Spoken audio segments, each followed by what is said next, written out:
Bonjour Bruxelles, l'édito.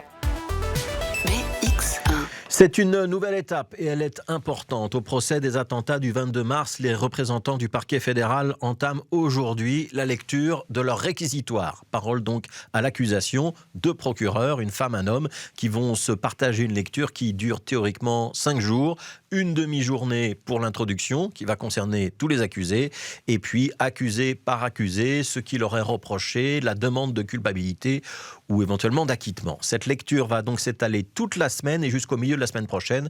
On rappelle que la Cour ne se réunit pas le vendredi.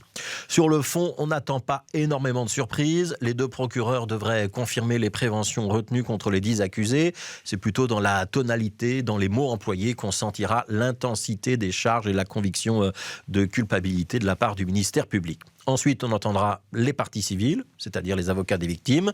La plupart d'entre eux, mais pas tous, se sont entendus pour plaider collectivement. Plaidoirie collective qui durera donc 4 jours. Ensuite, des plaidoiries individuelles.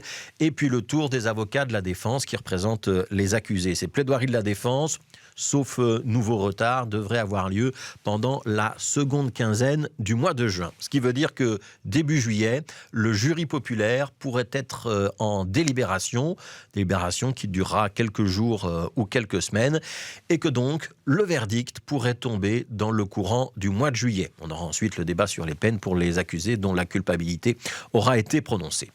Alors ça n'a l'air de rien, cet agenda, mais c'est la démonstration que le procès avance, qu'il avance même sereinement. Le contraste avec l'ouverture de ce procès des attentats du 22 mars au mois d'octobre est même saisissant. À l'automne dernier, nous étions dans les cris, dans la polémique, la cage en verre, les transfèrements, les fouilles. Est-ce que nous traitions ou pas les accusés dignement?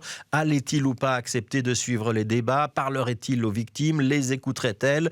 Toutes ces questions nous ont agités pendant des semaines. Aujourd'hui, à l'exception d'Oussama Krayem, on doit constater que les accusés sont dans le box. Ils assistent bien à leur procès. Ils écoutent les échanges, ils y participent parfois. Certains d'entre eux ont même eu des paroles pour les victimes. Nous sommes sortis des tumultes et de l'affrontement. Nous sommes dans l'écoute des arguments, dans l'échange des points de vue. Ce changement d'ambiance, on ne le souligne pas assez.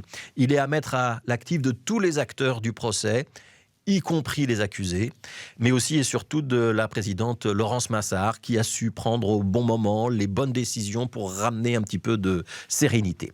Et c'est cette sérénité qui permettra à la justice d'être rendue dans de bonnes conditions. Une vraie justice, pas une parodie de justice, pas une justice expéditive où les jeux sont joués d'avance. Et c'est ce qui fait toute la différence entre un pays démocratique et un système totalitaire.